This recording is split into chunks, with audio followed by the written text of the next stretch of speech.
Morning জনাইছোঁ সকলোকে। ৰাতিপুৱা সোনকালে উঠিলৈ কাম বন কৰিলোঁ, ফ্ৰেছ হ'লোঁ, গা ধুলোঁ, তাৰপিছতে এয়া চাহ বনাই আনিছোঁ। মানুহজনো যাব ডিউটিলৈ আৰু ময়ো খাই লওঁ একাপ। তাৰ কাৰণে মেৰিগ'ল্ড বিস্কুট ভাজিছোঁ আৰু এনেকৈয়ে আজি ৰাতিপুৱাৰ চাহকাপ খাম বুলি ভাবিলোঁ। যিহেতু বিস্কুট নাথাকিলে ঘৰত এনেকৈয়ে মেৰিগ'ল্ড বিস্কুট ভাজিয়ে খাওঁ। আপোনালোকে খাইছেনে নাই জনাবচোন। খাই কিন্তু ভাল লাগে তেলত ভাজি। তাৰপিছতে সেয়া খাই বৈ হ'ল। তাৰপিছতে ছোৱালী উঠিলে, ছোৱালীক বোলো মুখখন ধুৱাই লওঁ। তাই মানে দৌৰি থাকে, সেইকাৰণে বাহিৰলৈকে টিংটো আনি লৈছোঁ আৰু কাপোৰ কানিও নিতিতিব বাথৰুমত গ'লে, সেইকাৰণে তাৰপিছতে সেয়া তাইক ধুৱাই পখালাই আনি আকৌ ৰুটি বনাবলৈ লাগিলোঁ। মানে সোনকালে উঠিলে এইটোৱেই মানে লাভ হয় যে মানে কি কাম বনবিলাক একে সঠিক সময়ত কৰিব পাৰি আৰু খোৱা বোৱা এনেই আমাৰ ৰুটি বনোৱা নহয়েই ৰাতিপুৱা, আৰু আজি চাওকচোন সময় পালোঁ কাৰণে ৰুটিও খাবলৈ সময় পালোঁ। আৰু এইফালে মই পুৰি বনাবলৈ লৈছোঁ, কাৰণ মানুহজন এতিয়া নাই, আহিব বাৰু। আহিলে তেওঁৰ লগত একেলগে খাম। 11টামানত আহি পাবহি। তাৰপিছতে সেয়া পুৰি বনালোঁ আৰু ৰঙালাও ভাজি কালি ৰাতিৰে আছিলে, তাকে বোলো ভাজিৰ লগত খাম আৰু পুৰি। ইমান ভালকৈ বনোৱা নাই বাৰু, ঘৰত খাম কাৰণে, আৰু বেছি মানে ৰঙাও কৰা নাই। ৰঙা হ'লে মানে গেছ হয়, সেইকাৰণে ৰঙাও কৰা নাই। আৰু যেনে তেনে বনাইছোঁ, আখাৰিত তেলত জুবুৰি আছোঁ আৰু উঠাইছোঁ, এনেকৈয়ে বনাইছোঁ। আলহীৰ কাৰণে নহয় যিহেতু, ইমান ফুলাও নাই। ৰুটিকেইখন আজি কিয় জানো মাৰা ভাল নহ'লে নেকি, বহুত দিনৰ মূৰত মাৰিছোঁ কাৰণে। বহুত দিনেই হ'ল ৰুটি নোখোৱা। তাৰপিছতে সেয়া মানুহজনেও কৈ আছিলে পুৰি খাওঁ, মই সেইকাৰণে পুৰিকে বনাই দিলোঁ। তাৰপিছতে আকৌ সেয়া পুৰি বনাই থাকোঁতে দেউতা আৰু মা আহি ওলালেহি ৰাতিপুৱাই। আকৌ আহি ওলাল, ভালেই হ'ল। মই চাহ বনাই আনিছিলোঁ। তাৰপিছতে সেয়া পুৰি আৰু চাহকে দিলোঁ, লাল চাহ।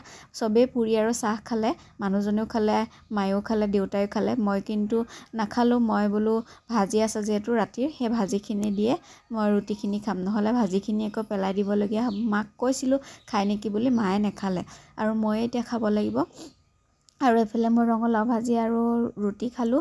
এনেকৈয়ে আৰু ৰাতিপুৱা ব্ৰেকফাষ্ট আমি এনেকৈয়ে কৰিলোঁ। তাৰপিছতে আকৌ দুপৰীয়া ভাত বনাব হ'বই নহয়। সেয়া দুপৰীয়া ভাত বনাবলৈ কাৰণে আকৌ যা যোগাৰ কৰিয়ে ল'লোঁ। এফালে কলডিল এটা মানে আজি দুপৰীয়া বনাম বুলি ভাবিছিলোঁ, তাৰ কাৰণে মই কাটি লৈছোঁ।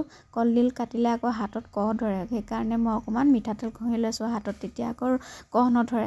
তাৰপিছতে সেয়া ইমান ডাঙৰ কলডিল, যিহেতু গোটেইটো নালাগে, মইহে অকলে এজনী মানুহ, মানুহজনে নাখায়েই, আৰু তাৰ কাৰণে অকণমানহে কাটিছোঁ, মানে আধা কাটিছোঁ আৰু আলু এটা দিম ইয়াতে, এনেকৈয়ে ভাজিম।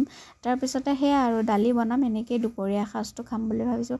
ভোকো নাই, তথাপিও মানে 1টা বজাত 1:30 বজালৈ খাই কৰি আজৰি হ'ব লাগিব, কাৰণ মানুহজন খাই কৰি আকৌ ডিউটিলৈ যাব। এইফালে মই নহৰু কাটি ল'লোঁ কলডিলত দিবলৈ, আৰু সেই ফুলকিপা যে আছিলে সেইকেইপাও এৰুৱাই থৈ দিছোঁ। মানে কি বৰা চৰা বনাম আৰু এতিয়া নবনাওঁ, সন্ধিয়াকৈ বা ৰাতিকৈ বনাম। তাৰপিছতে দালিত দিলোঁ ৰঙালাও, কালি কাটা আছিলে ৰঙালাওটো, তাকে 2চিটামান দি দিলোঁ। আৰু মইহে অকলে, আৰু ৰঙালাও চব্জি একো পাচলিয়ে নাখায় মানুহজনে, মোৰ কাৰণে দিছোঁ। এইফালে মই আকৌ দালিত পিঁয়াজ দিহে তেল মাৰিছোঁ, মানে মানুহজনৰ কাৰণে মই একোৱে খাব নোৱাৰোঁ। পাঁচফোৰণ এইবিলাক বস্তু চব বঞ্চিত, আৰু বিয়া হোৱা দিন ধৰিব পৰা। তাৰপিছতে সেয়া চাওকচোন কলডিলখিনি ইমান ধুনীয়া বগা হৈছে। কিছুমানৰ কলডিল ভাজিলে আকৌ ক'লা হয়, মই কিন্তু প্ৰথমতে নিমখ অকণ সানি লৈ থৈ দিওঁ যে কলডিলখিনি ৰুকাৰ পিছত, পিহনা ৰুকাৰ পিছত, তাৰপিছতে সেয়া বগা হয় চাক ধুনীয়া। আৰু এনেকৈ কৰিব কোনোবাই যদি নাজানে।